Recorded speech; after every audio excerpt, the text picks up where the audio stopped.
Hello, I'm James Ezimoha. Welcome to African News, where we'll bring you the latest updates from across the African continent. Let's get to your headlines. Egypt says the Gaza reconstruction plan is ready as the country intensifies efforts for Phase 2. Algeria Food Bank assists thousands of families on the first day of Ramadan. Hundreds of soldiers in DR Congo face trial over war crimes.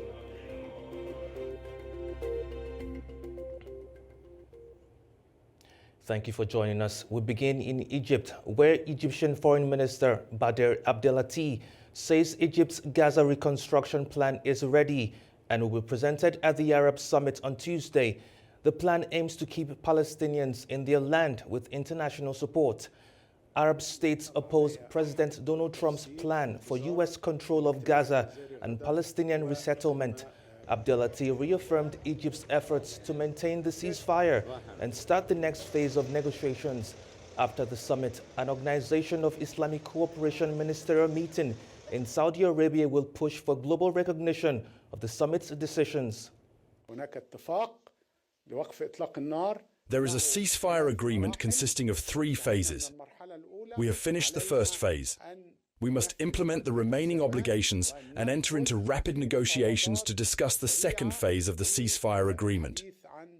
I have also briefed the European Union Commissioner about the Egyptian Arab Islamic plan that will be adopted for reconstruction while the Palestinians remain in their places and on their land, and the importance of starting immediate early recovery programs followed by the planned reconstruction.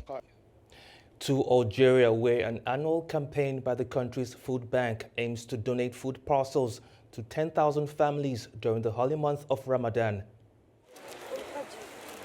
Volunteers gathered on the first day of Ramadan in Algeria's capital, Algiers, to help with the distribution of food items to families in need across the country. The initiative is part of the Algerian Food Bank program aimed at assisting 10,000 families across 20 provinces. This annual campaign, organized by humanitarian organizations, aims to embody the holy month of Ramadan's spirit of charity and community support. Today we are here as part of the Ramadan Solidarity campaign for the Algerian Food Bank, like we do every year. This is the 13th edition of this project, in which we collect food items and distribute them to needy families across the country, in coordination with local associations at the national level. We aim to reach 10,000 families this year and provide them with this food parcel throughout the month of Ramadan, God willing. I came to give my time and help people because no one can do this alone. We have to help each other and we meet new people. The campaign focuses on not just providing food aid, but also engaging the youth as active participants within their communities with the intention of instilling values of giving and community service among younger generations. In the Democratic Republic of Congo, hundreds of soldiers face trial for crimes committed while retreating from a rebel advance. The trials have exposed deep issues within the army, raising concerns about its ability to defend against the M23 rebel group. Inside a makeshift military court, Congolese soldiers stood trial for crimes including rape and murder, allegedly committed as they abandoned their posts. More than 300 soldiers have been charged in recent weeks, revealing widespread indiscipline and dysfunction within the army.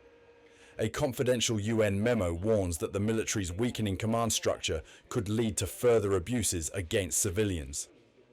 Meanwhile, senior army officers say poor pay and corruption continue to undermine morale, even as the government invests in new troops and weapons. A soldier must be at the front, standing by his commander, following the same path as his leader. But these soldiers have abandoned their usual posts to loot the belongings of the population, commit acts of violence, and kill. They bring shame to the army.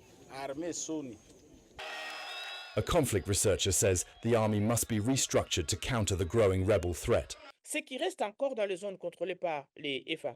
Those who remain in the areas controlled by the FARDC must be restructured and rearmed, but they must also be integrated into a robust intelligence system, one that includes strong counter-espionage measures. Additionally, they need to be equipped with technology that can effectively counter that of the enemy. With M23 rebels gaining more ground than ever, the army's weaknesses are becoming increasingly apparent. Recent reports have also revealed police officers defecting to M23, further highlighting cracks in Congo's security forces. As instability deepens, the government faces mounting pressure to rebuild the army before it loses more territory. Still in DR Congo, M23 rebels have handed over a captured Rwandan general to the Rwandan army. The group accuses the Congolese government of working with the Democratic Forces for the Liberation of Rwanda Militia, or the FDLR. The M23 rebels blame the FDLR for atrocities in the eastern Congo. The M23 rebel group transferred Rwandan General Gakwerere to Rwanda's army at the border city of Goma on Saturday. The handover took place with visible cooperation between M23 and Rwandan officers. M23 claims the Congolese government has supported the Democratic Forces for the Liberation of Rwanda FDLR rebel group, whom it accuses of crimes including killings, extortion, and rape. M23's deputy spokesperson, Oscar Belinda, claims the FDLR's presence in eastern Congo has been enabled by President Tshisekedi's government. We have come to hand over a Rwandan general and other Rwandan officers of the FDLR who have been with us for more than 30 years and who have been sowing insecurity, killing Congolese people, collecting taxes, kidnapping, raping our mothers and our sisters, and mistreating all Congolese people. This was done with the complicity of the Tshisekedi government. C'est là avec la complicité du gouvernement de Tshisekedi. Rwanda's Army Brigade Commander, Colonel Joseph Mwesigi, says M23's actions have helped Rwanda in its fight against the FDLR. We are very happy that the M23 fought and captured these people. The commander I spoke to told me that the FDLR killed, mistreated and robbed many Congolese people. And everything they were doing there, they were planning to do the same in Rwanda. In short, the M23 has shortened the work that was ours, the hunt for the FDLR, and we are very happy. The handover further underscores the complex ties between M23 and Rwanda, as Kinshasa continues to accuse Kigali of backing the rebels. The move also raises concerns about the evolving power dynamics in eastern Congo, where armed groups and regional interests remain deeply intertwined. In southern Africa, Namibians gathered to remember the country's first president, Sam Nujoma, at a memorial service ahead of his burial. The founding father of the nation, who passed away last month at the age of 95, is honored for his role in shaping Namibia's history. A national memorial service in Windhoek brought Namibians together to pay their final respects to Sam Nujoma, the country's first democratically elected president. Nujoma led Namibia to independence in 1990 after years of struggle against apartheid rule. He remained a dominant political figure for over a decade, though his tenure was not without controversy. Leaders and citizens alike praised his contributions, calling on future generations to uphold his legacy. Your Excellency, Second President, therefore his departure signals an end of an era of founding fathers of Africa, as he was the only living leader who was present at the formation of the Organization of African Unity, the forerunner of the African Union.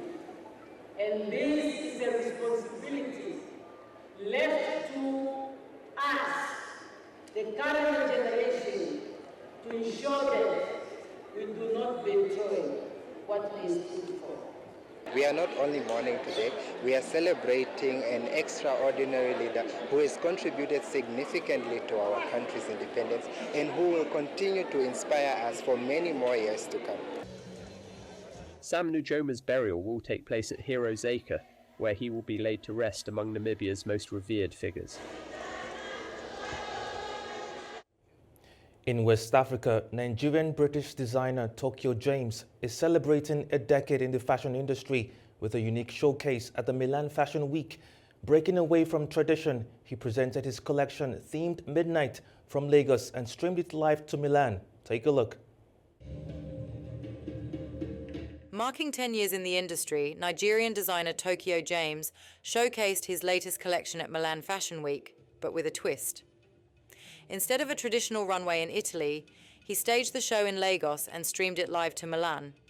The collection, Midnight, blended African heritage with modern design, featuring tailored jackets, flowing gowns, and traditional two-piece sets. James says the decision proves that Nigerian fashion is part of the global conversation. We're showing the world that we can also do it from here, that we're also part of the global conversation, and our fashion is as good, if not better, than some of them around the world.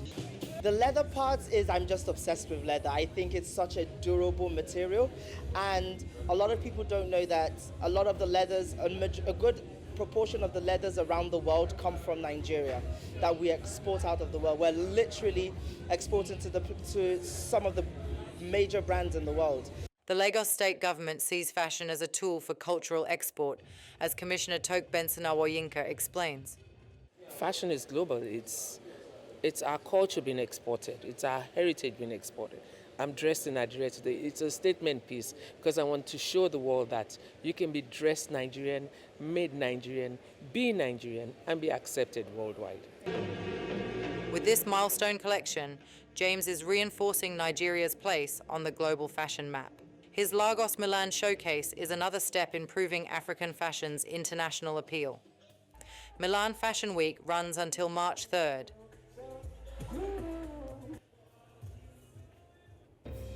Well, that's all we have today on African News. Thank you for watching. Stay tuned to AnewZ.